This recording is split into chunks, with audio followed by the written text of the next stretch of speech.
Have you ever heard of a lavender marriage? It's a term coined for marriages during the golden age of Hollywood where one or both partners was secretly gay. While Hollywood is known these days as leading the charge for the rights of the LGBTQ community, it wasn't nearly as supportive back in the day. Actors and actresses were signed to studio contracts that included things like moral clauses that dictated their personal lives and behavior. And there was also the issue of the perception of the general public. The country was far less accepting of homosexuality at that point, so if any of these actors were found out, it could mean disappointment at the box office. Thus the emergence of lavender marriages. Join Facts First as we look at old Hollywood stars who hid their sexuality with fake marriages.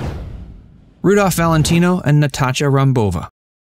Rudolph Valentino was a debonair and attractive leading man during the Roaring '20s, and one of the first marriages of the so-called lavender marriage era happened when he married actress Jean Acker. Though we should note that, like many of the marriages in this video and during that era, it involves a lot of speculation about the true sexual proclivities of the people involved. Because homosexuality during that era was shrouded in secrecy, many stars took their true sexual orientation with them to the grave. So many times the label of lavender marriage was applied to a marriage where it wasn't known for sure that one or both members were not straight. However, there were rumors going around Hollywood that Rudolph Valentino was bisexual. This posed a PR issue for him and his studio. At the same time, actor Jean Acker was enjoying relative success in town but was rumored to be a lesbian. So, studio execs took matters into their own hands and arranged for the two to be married in 1919. As the story goes, Acker was already disillusioned with the marriage before the ink on their marriage certificate was dry. She reportedly locked Valentino outside their shared hotel room on the night of their wedding. Not a great start, though the marriage did last slightly longer as the couple split 2 years later. Valentino's star rose even higher in the 1920s, and there was a lot of pressure from the studio to keep that path intact. They also became more concerned when Valentino began taking on roles that weren't as traditionally masculine as his previous ones had been. This included 1924's Monsieur Beaucaire. To counter this trend, the studio insisted he marry again. So he turned to his friend Natacha Rambova, who was a costume and set designer. Rambova was in a lesbian relationship with actress Alla Nazimova at the time. She was also facing the wrath of the studios. Valentino and Rambova wed in 1923 to attempt to put down rumors of their alleged homosexuality. Sadly, this ruse didn't last long either, and the two divorced in 1925. As a result of these failed marriages and the rumors of his sexuality, Valentino was referred to in certain circles as the Pink Powder Puff. Before we tell you more, be sure to give this video a like and subscribe to Facts First if you haven't already. Danny Kaye and Sylvia Fine.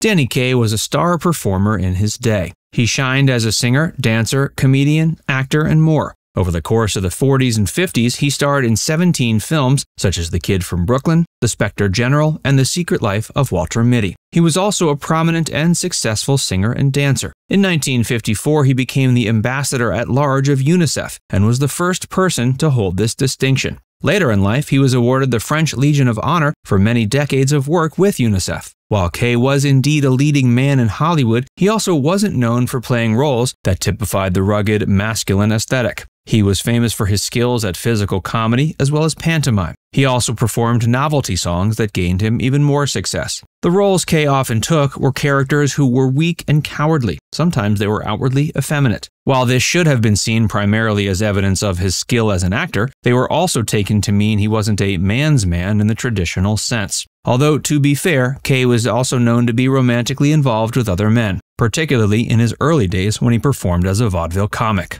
His supposed lavender marriage happened in 1940, when he married pianist Sylvia Fine. But in contrast with some of the other marriages of the era that fell apart, Kaye and Fine's marriage lasted until his death in 1987. They had a daughter together named Dina. So it seems likely that if this marriage had been a full sham, it wouldn't have lasted through decades. So perhaps Kaye was bisexual and found his soulmate in Sylvia.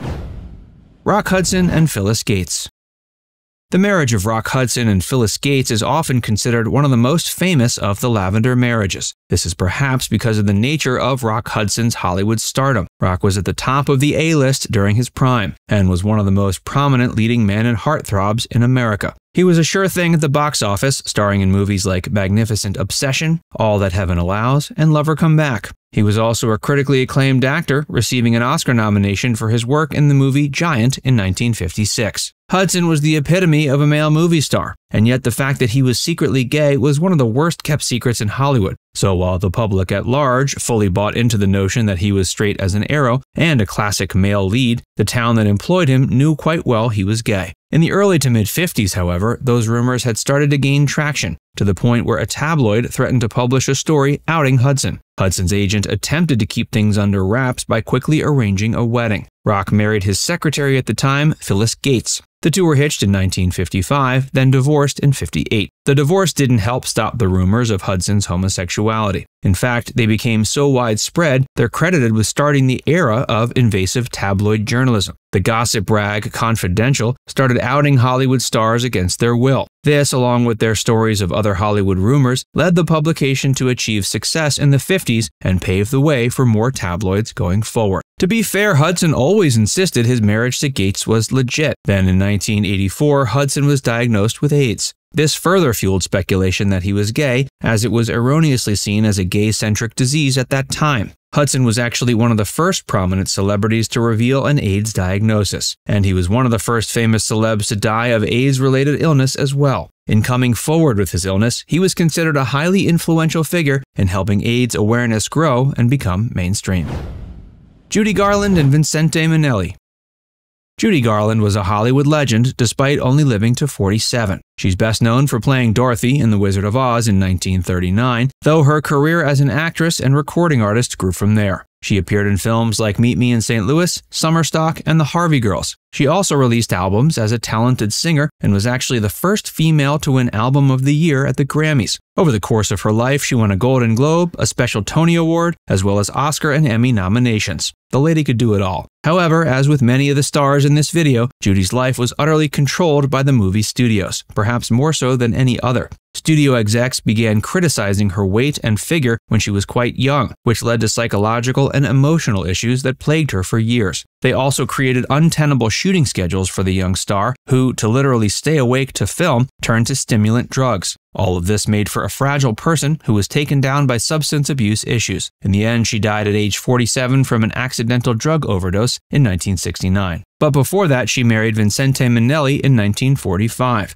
They had met on the set of Meet Me in St. Louis, which Minnelli directed. Minnelli actually lived as an openly gay man, which was fairly rare in Hollywood circles at the time. But the two entered into a lavender marriage. Apparently, Judy was fully aware of Minnelli's homosexuality and didn't have any issues with it. She in fact felt she was helping him out due to the stringent morality clauses abundant at the time. The two had a daughter, Liza, who went on to become a Hollywood legend herself. Now it's time to hear from you. Which one of these couples was the most surprising to hear about? Let us know in the comments section below. And before you go, make sure you give this video a like and subscribe to Facts First if you haven't already. Click the bell icon to stay updated on all our latest content.